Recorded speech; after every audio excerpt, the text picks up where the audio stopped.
Pernah nggak sih Anda ngeliatin polis asuransi unit link terus mikir, ini sebaiknya dilanjutin atau udahan aja ya? Kalau iya, Anda nggak sendirian kok. Produk ini emang agak rumit, tapi tenang aja, kita bakal bedah bareng-barang semua yang perlu Anda tahu supaya Anda bisa ambil keputusan yang paling pas. Yuk kita mulai. Nah, ini dia nih pertanyaan besarnya ya kan? Kapan sih waktu yang paling tepat buat bilang cukup sama polis unit link yang Anda punya? Dan wajar banget kalau pertanyaan ini bikin Anda galau. Ini kan bukan keputusan sepele, ini menyangkut masa depan keuangan Anda. Jadi, yuk kita pelan-pelan aja, nggak usah ambil keputusan karena panik. Sebaliknya, kita bakal lihat fakta-faktanya, biar Anda yang pegang kendali penuh. Pertama-tama, yuk kita jujur-jujuran dulu. Kenapa sih keraguan ini sampai muncul? Biasanya, ada beberapa pemicu utamanya. Mari kita lihat apa aja itu. Coba deh, ada nggak di antara poin-poin ini yang rasanya gue banget? Mungkin hasil investasinya jauh dari yang dijanjikan dulu. Atau tujuan hidup Anda udah berubah, yang tadinya buat dana pensiun, sekarang lebih butuh buat dana pendidikan anak. Atau yang paling sering, Anda akhirnya sadar, wow, ternyata biayanya gede juga ya. Kalau ada yang relate, berarti Anda udah di jalur yang tepat buat mulai evaluasi. Oke, tadi kita udah ngomongin soal rasanya. Sekarang kita pindah ke fakta. Ada beberapa faktor kunci yang harus kita analisis secara objektif, kayak detektif keuangan gitu. Anggap aja ini checklist wajib Anda sebelum ngambil langkah apapun. Pertanyaan pertama dan mungkin yang paling krusial, udah berapa lama polis Anda ini berjalan? Umur polis ini penting banget karena berhubungan langsung sama salah satu biaya siluman terbesar di unit link.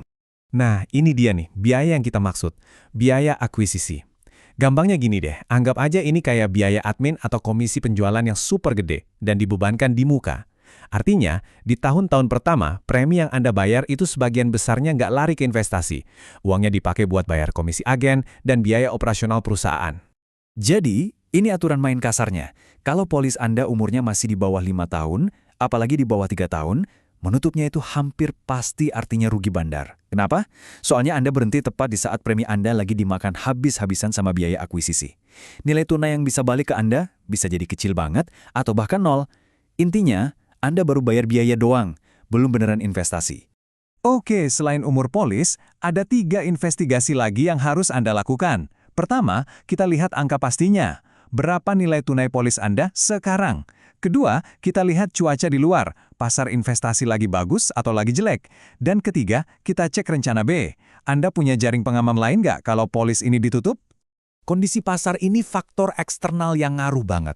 Bayangin deh, narik dana pas pasar lagi lesu itu sama aja kayak jual rumah pas harga properti lagi anjlok. Anda secara sadar mengunci kerugian itu. Sebaliknya, pas pasar lagi bagus, Anda punya kesempatan buat panen keuntungan. Jadi, timing is everything. Eits, tapi tunggu dulu. Apa menutup polis itu satu-satunya jalan keluar? Belum tentu loh. Sebelum Anda pencet tombol merah, ada beberapa jalan alternatif yang mungkin malah lebih cerdas buat situasi Anda sekarang. Yuk, kita lihat 4 opsi ini. Pertama, cuti premi. Ini cocok kalau cash flow Anda lagi seret dan butuh napas sebentar dari kewajiban bayar. Kedua, kurangi UP. Kalau Anda ngerasa biaya asuransinya kemahalan, ini cara buat meringankannya. Ketiga, top up.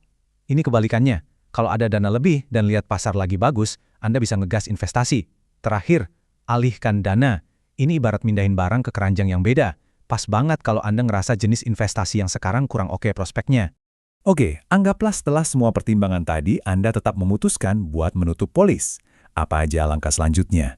Dan yang lebih penting, konsekuensi apa yang harus Anda siap hadapi? Kalau Anda udah yakin, proses penutupannya sendiri sebenarnya cukup standar kok. Intinya sih urusan administrasi, isi formulir, siapin KTP, dan yang pasti, sabar nungguin prosesnya. Kuncinya, pastikan dokumennya lengkap biar nggak bolak-balik. Nah, slide ini ngerangkum inti dari dilema unit link. Coba deh perhatikan polanya. Setiap tindakan itu ada plus-minusnya. Mau stop biaya tinggi, ya harus rela rugi di awal karena biaya akuisisi. Mau hindari rugi lebih dalam, berarti Anda kehilangan potensi pasal buat pulih. Nggak ada jawaban yang 100% sempurna. Yang ada cuma pilihan dengan konsekuensi yang berbeda. Dan ini nih, mungkin konsekuensi yang paling sering dilupakan orang. Waktu Anda nutup polis, Anda itu bukan cuma narik investasi. Anda juga membatalkan fungsi utamanya, yaitu proteksi asuransi. Jaring pengaman jiwa atau kesehatan Anda jadi hilang. Plus, jangan lupa, kalau ada keuntungan investasi, bisa jadi ada pajaknya juga loh. Jadi, pada akhirnya nggak ada satu jawaban tunggal yang benar untuk semua orang. Apa yang terbaik buat teman Anda belum tentu yang terbaik buat Anda. Keputusan ini sangat personal dan harus didasarkan pada analisis menyeluruh terhadap situasi unik Anda sendiri. Jadi, ini pesan utamanya. Jangan pernah bikin keputusan keuangan besar pas lagi panik. Tarik napas dulu.